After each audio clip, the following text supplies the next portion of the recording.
ஆனைமலை அடுத்த நாமு சுங்கம் பாலாற்றங்கரை ஆஞ்சநேயர் கோவில் அனுமன் ஜெயந்தி விழா ஆயிரக்கணக்கான பக்தர்கள் நீண்ட வரிசையில் காத்து நின்று சாமி தரிசனம்.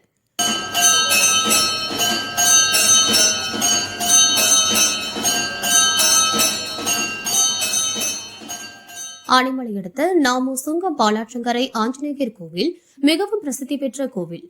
இங்கு ஆஞ்சநேயர் ஆற்றின் மையப்பகுதியில் நின்ற குளத்திலும் நிலப்பரப்பில் பறப்பது போன்ற ஒரு கருவறையிலும் 2 ஆஞ்சநேயர் இருப்பதால் அனைத்து விசேஷ நாட்களிலும் பக்தர்கள் அதிக அளவில் வந்து சாமி தரிசனம் செய்வது வழக்கம்.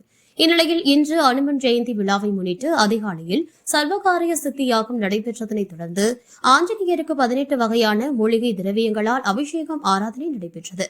இதனைத் தொடர்ந்து சிறப்பு அலங்காரத்தில் பக்தர்களுக்கு அருள் பாலித்தார். இதில் ஆயிரக்கணக்கான பக்தர்கள் நீண்ட வரிசையில் காத்து நின்று சாமி தரிசனம் செய்து வருகின்றனர். தொடர்ந்து பக்தர்களுக்கும் அனைவருக்கும் அன்னதானம் வழங்கப்பட்டு வருகிறது.